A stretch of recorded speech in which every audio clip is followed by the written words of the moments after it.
+1 വിദ്യാർത്ഥിക്ക് സീനിയർ വിദ്യാർത്ഥികളുടെ മർദ്ദനം. Kozhikode Perambra Koothali government vocational higher secondary സ്കൂളിലാണ് സംഭവം. +1 വിദ്യാർത്ഥിയായ അഭിനവിനെയാണ് സീനിയർ വിദ്യാർത്ഥികൾ കൂട്ടം ചേർന്ന് മർദ്ദിച്ചത്.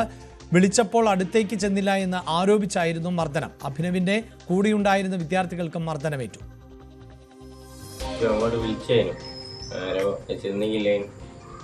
എല്ലാവരും കൂടി വന്ന് +1 അടിച്ച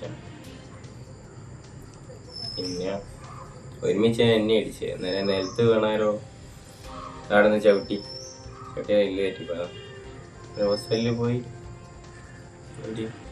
സ്കൂളുകാരെ കൊണ്ടുപോയത് അല്ലല്ല കുട്ടികൾ തന്നെയാണ്. പിന്നെ നിയമത്തിലെത്തിയാരാ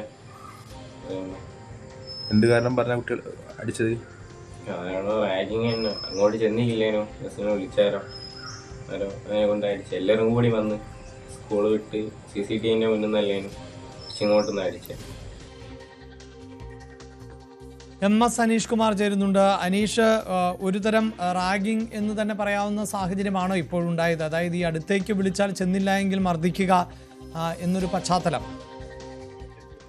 തീർച്ചയായും അങ്ങനെ തന്നെ പറയേണ്ടി വരും അഭിലാഷ്. കഴിഞ്ഞ 13-നായിരുന്നു കേസിന് ആസ്പദമായ സംഭവം ഉണ്ടായത്.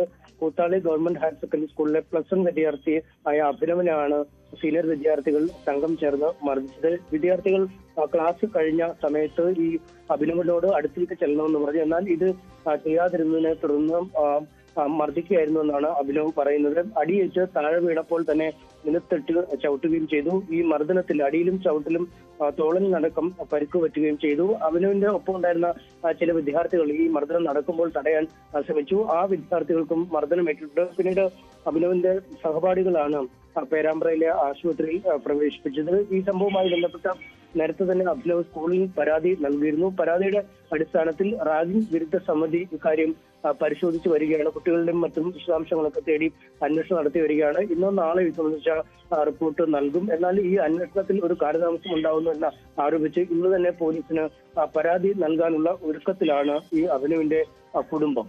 അഭിലാഷ്, വാർത്തയുടെ വിശദാംശങ്ങൾ ആണ് MS അനീഷ് കുമാർ നൽകിയത്.